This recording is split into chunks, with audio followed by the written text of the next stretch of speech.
Hello दोस्तों, आइए इस वीडियो में हम लोग करते हैं आपके जो प्रीवियस ईयर क्वेश्चन है साइंस के, वो सारे प्रश्न करेंगे टॉपिक वाइज तो नहीं होंगे, इसमें मिक्स क्वेश्चन होंगे जो आपके पेपर में पूछे गए हैं पिछले कुछ सालों में। किस तरह के प्रश्न आ रहे हैं तो ये देखने के लिए आप लोग वीडियो पूरा ज़रूर देखिएगा और अच्छे से देखिए कौन कौन से प्रश्न आपसे बन रहे हैं, कौन से नहीं बन रहे हैं, ठीक है।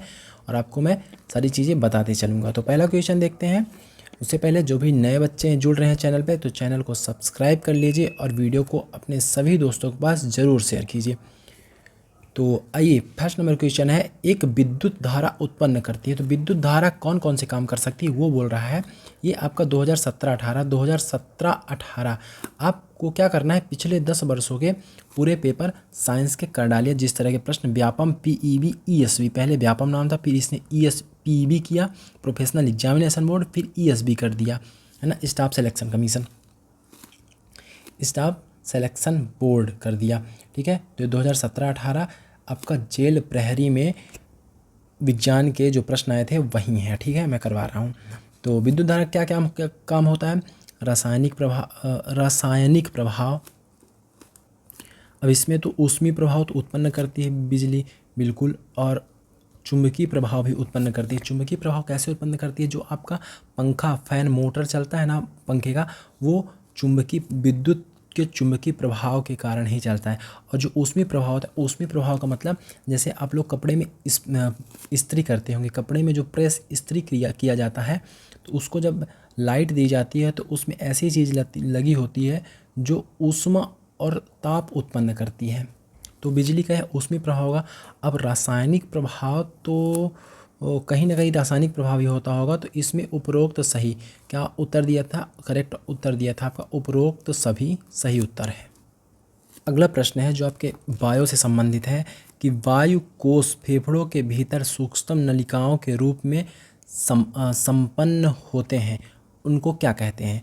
तो फेफड़ों के अंदर जो फेफड़ों की क्रियात्मक इकाई होती है, जो सबसे छोटी इकाई, जैसे मानव शरीर की क्रियात्मक इकाई सबसे छोटी क्या होती है, कोशिका, उसी प्रकार फेफड़ा जो बना होता है वो बहुत सारी आपकी वायु कूपिकाओं से बना होता है, जिसे क्या बोलते हैं, वायु कूपिका। तो इसका काम क्या होता है, जब अपने अंदर हवा जाती है, वायु जाती है, तो यह क्या करती है, ऑक्सीजन O2 को ले लेती है और शरीर के अंदर से जो CO2 रहता है उसको दे देती है, उसे निकालती है, ठीक है। तो इसका ये काम होता है, O2 को खींच लेती है और कुछ CO2 को बाहर करती है श्वास के माध्यम से। तो नाम पूछा तो नाम क्या है, वायु कूपिकाएँ। तो मैं आपको प्रत्येक क्वेश्चन में कुछ न कुछ समझाते चलूँगा ताकि आपके दिमाग में थोड़ा सा चढ़ता जाए।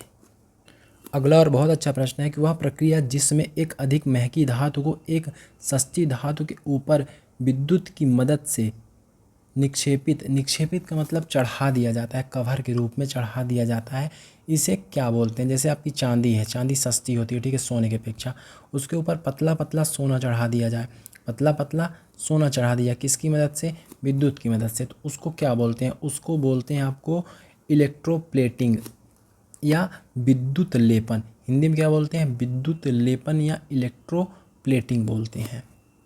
नेक्स्ट क्वेश्चन है, भिन्न भिन्न रंगों का प्रकाश जब वायु से होकर संचरित होता है, तो उसमें पूछा है, ऑप्शन में देखिए, ध्वनि के वेग से, वायु के वेग से, भिन्न भिन्न वेगों से कि समान वेगों से। तो ये समझिए, जब वायु से भिन्न भिन्न रंगों का प्रकाश को गुजारा जाता है तो वह समान वेग से, उनका चाल क्या होता है, एक ही चाल से वो चलते हैं, क्योंकि सफ़ेद रंग में 7 कलर होते हैं और उनकी चालें वायु में समान होती हैं। ये देखिए उत्तर में भी दिया गया था। कुछ कठिन, कुछ सरल, कुछ नॉर्मल क्वेश्चन पूछे जाते हैं एग्जाम में, ठीक है ना, ना पूरे कठिन पूछे जाएंगे ना पूरे सरल पूछे जाएंगे, हर तरह के प्रश्न आपको देखने को मिलेंगे। अगला प्रश्न है, एक सतह को दूसरी सतह पर फिसलने पर गति का विरोध करने वाला बल क्या कहलाता है।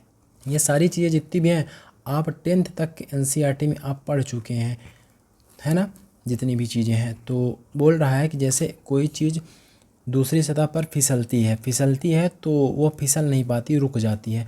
तो यह किसके कारण रुक जाती है, तो वह घर्षण के कारण। किसके कारण फिसलने का विरोध कर रही है, घर्षण के कारण। घर्षण बल वह बल होता है जो गति का क्या करता है, विरोध करता है। गति मतलब कोई वस्तु आगे बढ़ रही है तो उसको आगे नहीं बढ़ने देता, विरोध करता है।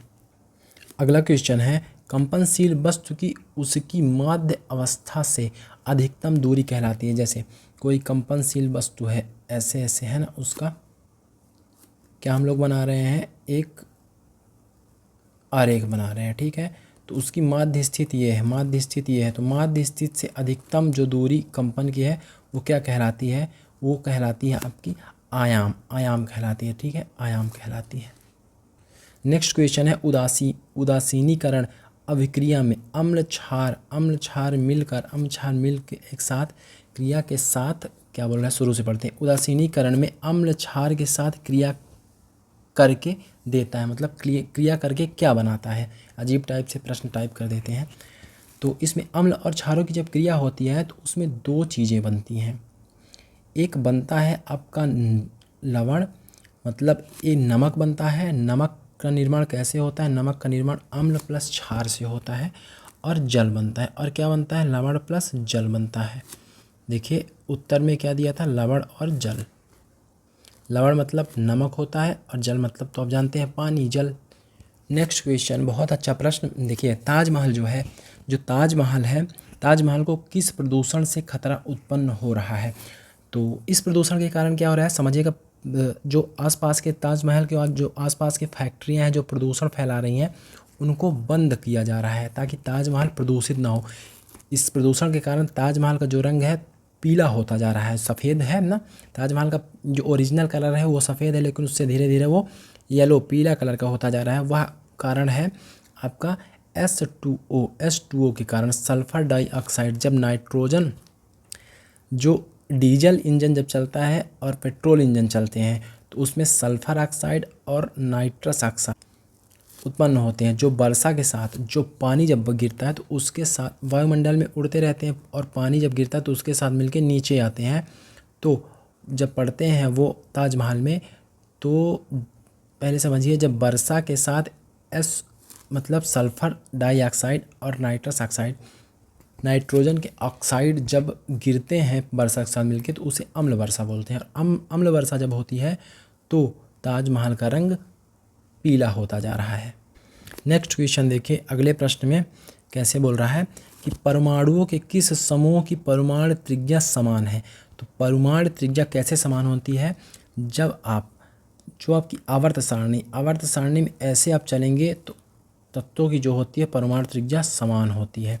इस वाले सबसे ऊपर वाले की एक है परमाणु त्रिज्या, मतलब परमाणु त्रिज्या का आकार, एक गोला बनता है, फिर दो गोले बनते हैं, फिर 3 गोले बनते हैं, फिर चौथे में 4 गोला बनता है, तो ऐसे मतलब बढ़ती जाती है। इस वाले में सभी में 2 गोले होंगे, इसमें सभी में 1 गोला होगा। मतलब गोले का मतलब समझ रहे हैं, कक्ष की संख्या जैसे बनता है KLMNO है ना, तो वो होता है। तो परमाणु त्रिज्या जब ऐसे चलेंगे तो समान होती है आवर्त की, एक आवर्त की समान होती है, फिर दूसरे आवर्त की समान होती है, तो 7 आवर्त होते हैं, तो अलग अलग आवर्तों की समान होती है। तो आवर्त में चलेंगे तो जो ये वाला तत्व है कौन सा, आपका आयरन कोबाल्ट निकिल एक ही लाइन में आते हैं, तो इनकी परमाणु त्रिज्या समान है। और जो पहला नंबर ऑप्शन देखिए, पोटेशियम जो है सोडियम, फिर पोटेशियम और आरवी रुबिडियम, फिर स्कैंडियम ऐसे आते हैं ना, तो इनकी परमाणु त्रिज्या अलग अलग होती है। लेकिन जो ऐसे तत्व रहते हैं एक लाइन में एक आवर्त में, उनकी समान होती है। अगला और वेरी मोस्ट क्वेश्चन बार बार पूछा जाता है, दो भिन्न जीवों के बीच संबंध जिसमें दोनों लाभान्वित होते हैं कहलाते हैं। तो क्या कहलाता है आपका, सहजीवी कहलाते हैं। तो सहजीवी समझिएगा, ऐसे जीव जो दो साथ हों और दोनों एक दूसरे को कुछ न कुछ लाभ दें। तो जैसे समझिएगा, इस तरह के आपसी संबंध को सहजीविता कहते हैं। उदाहरण के लिए हम लोग ले लेते हैं क्या, लाइकेन एक सहजीवी है जो कवक और शैवाल से मिलकर बना होता है। जहाँ शैवाल भोजन बनाता है और कवक उसे आश्रय या खनिज प्रदान करता है, ठीक है। शैवाल क्या, दोनों साथ में रहते हैं एक दूसरे के, तो शैवाल क्या करता है, शैवाल भोजन बनाता है और कवक उसको रहने के लिए आश्रय देता है। तो इस प्रकार के जीवों को सहजीवी या सहजीविता कहते हैं। दर्पण से भी बहुत सारे प्रश्न पूछे जाते हैं। आपका हो गया दर्पण, हो गया मतलब लाइट में ही आ जाता है दर्पण, लाइट हो गया, साउंड हो गया, कोशिका हो गया, ये सारे महत्वपूर्ण टॉपिक हैं आपके ज्ञान के लिए। देखिए अगला प्रश्न, एक परावर्तक सतह अंदर की ओर वक्रित है। एक ऐसे देखिए अंदर की ओर वक्रित है। कैसे बोल रहा है? अंदर की ओर ऐसे वक्रित है, इधर अंदर की ओर, और इधर से परावर्तन होता है, मतलब अगर लाइट आती है तो ऐसे जाती है, इधर जाती है। ठीक है, तो यह कौन सा दर्पण होगा, पूछ रहा है कौन सा दर्पण होगा। तो यह होता है अवतल दर्पण। क्या होता है? अवतल दर्पण। देखिए जो चम्मच होता है, चम्मच का अंदर वाला भाग जो होता है वो अवतल दर्पण का काम करता है, और ऐसे चम्मच होता है ना, ये बाहर वाला जो भाग होता है ये उत्तल दर्पण का काम करता है। ठीक है, अगर इधर से प्रकाश किरण परावर्तित हो रही है तो इसे उत्तल दर्पण बोलते हैं, और यदि अंदर की तरफ से प्रकाश किरण परावर्तित हो रही है तो उसे अवतल दर्पण बोलते हैं। फसल, पेड़ पौधे और मानव से संबंधित रोग भी जो होते हैं वो भी बहुत महत्वपूर्ण टॉपिक है आपकी परीक्षा के लिए, तो याद करिएगा। ठीक है, देखिए पूछा गया था गेहूं में काला कीट रोग उत्पन्न होता है, किसके कारण होता है? तो देखिए किसके कारण होता है? पक्सिनिया द्वारा। यह एक कवक होता है, पक्सिनिया एक कवक होता है, इसके कारण यह रोग होता है। इसमें क्या होता है? गेहूं की जो तने और पत्तियां पर काले धब्बे बन जाते हैं। एक और महत्वपूर्ण टॉपिक का प्रश्न आ गया, विटामिन, वेरी मोस्ट टॉपिक आपके परीक्षा के लिए।